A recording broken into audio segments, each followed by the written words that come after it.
മുഴുവൻ ജനാധിപത്യ വിശ്വാസികൾ, പ്രിയപ്പെട്ട സഹോദരിമാർ, സഹോദരന്മാർ, ഗുരുകാരണവന്മാർ, അമ്മമാർ, ഉമ്മമാർ, പെങ്ങന്മാർ, കുഞ്ഞു കുട്ടികൾ, വിദ്യാർത്ഥികൾ, യുവജനങ്ങൾ, ഈ പഞ്ചായത്തിലെ മുഴുവൻ ജനങ്ങളും തങ്ങളുടെ സ്നേഹം ഈ വികസന പ്രവർത്തനങ്ങളോട് കാണിക്കുന്ന തരത്തിൽ ഉജ്ജ്വലമായ ഘോഷയാത്ര, അത്യുജ്വലമായ ഉദ്ഘാടന സംഗമം, ഇതിന്റെ പിന്നിൽ പങ്കെടുക്കുന്ന മുഴുവൻ ആളുകൾക്കും ഹൃദയം നിറഞ്ഞ അഭിനന്ദനങ്ങളും അഭിവാദ്യങ്ങളും ആദ്യമേ നേരാൻ ആഗ്രഹിക്കുകയാണ്.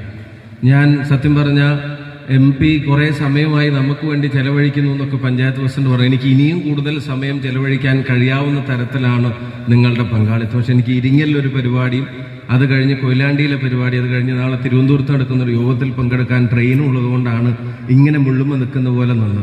ഞാൻ ഘോഷയാത്രയുടെ തുടക്കത്തിൽ ഒന്ന് പങ്കെടുത്തിട്ട് അവിടുന്ന് മെല്ലെ മുങ്ങണമെന്നൊക്കെ വിചാരിച്ചതാണ്. പക്ഷെ MLA ഉൾപ്പെടെയുള്ള ആളുകൾ ചീത്ത പറയാണ്, ഇവിടെ കഴിഞ്ഞിട്ടേ പോകാൻ പറ്റുള്ളൂ എന്നാണ് പറയുന്നത്.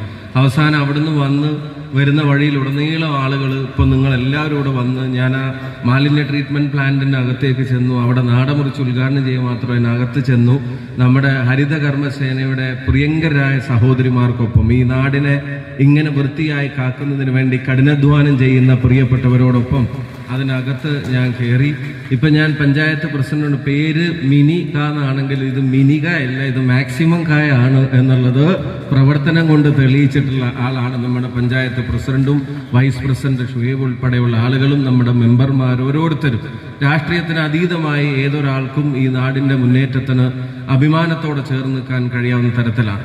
പ്രത്യേകിച്ച് മാലിന്യ പ്രശ്നം എല്ലാ പഞ്ചായത്തിലും ഒരു വലിയ ബാലികേറാമലയാണെന്നുള്ള കാര്യത്തിന് സംശയം വേണ്ട. അതൊരു കീറാമുട്ടിയായി നിൽക്കുമ്പോൾ അത് പരിഹരിക്കുക എന്നുള്ളത് വളരെ പ്രാധാന്യം അറിയിക്കുന്ന ഒന്നാണ്.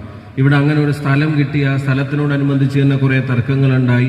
എന്നിട്ട് അവിടുന്ന് ആ പ്ലാന്റ് അവിടെ സ്ഥാപിച്ചു. അവിടെ മാലിന്യത്തിൻ്റെ വേർതിരിവുകൾ, അതിനെ വേർതിരിച്ച് കൃത്യമായി ജൈവ മാലിന്യവും അജൈവ മാലിന്യവും അതിനെ രണ്ടായി തന്നെ ട്രീറ്റ് ചെയ്യുന്ന തരത്തിലുള്ള പ്ലാന്റ് അവിടെ സ്ഥാപിച്ചു.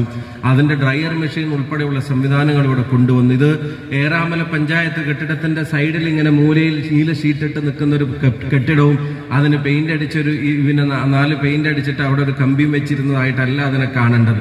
കേരളത്തിൽ അധിക ഇടങ്ങളിൽ ഇല്ലാത്തൊരു സൗകര്യം ഏറാമല പഞ്ചായത്തിന് വേണ്ടി നേടി നടപ്പിലാക്കി എന്നുള്ളതാണ് അതിൽ കാണേണ്ട ഏറ്റവും പ്രധാനപ്പെട്ട കാര്യമെന്ന് പറയാതിരിക്കാൻ കഴിയില്ല.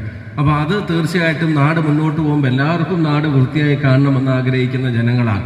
നാട് മുന്നോട്ട് പോകുമ്പോൾ തീർച്ചയായിട്ടും അത് നമുക്ക് നാളുകളിൽ, ഇന്നത്തേക്ക് മാത്രമല്ല നാളുകളിലേക്കും ഏറ്റവും വലിയൊരു മുതൽക്കൂട്ടായിരിക്കും എന്ന കാര്യത്തിന് സംശയം വേണ്ട.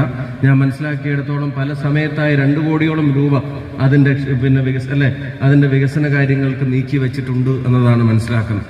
അതുപോലെ തന്നെ നമ്മുടെ കമ്മ്യൂണിറ്റി ഹാളിൻ്റെ ഉദ്ഘാടനവും നിർവഹിച്ചു. Community hall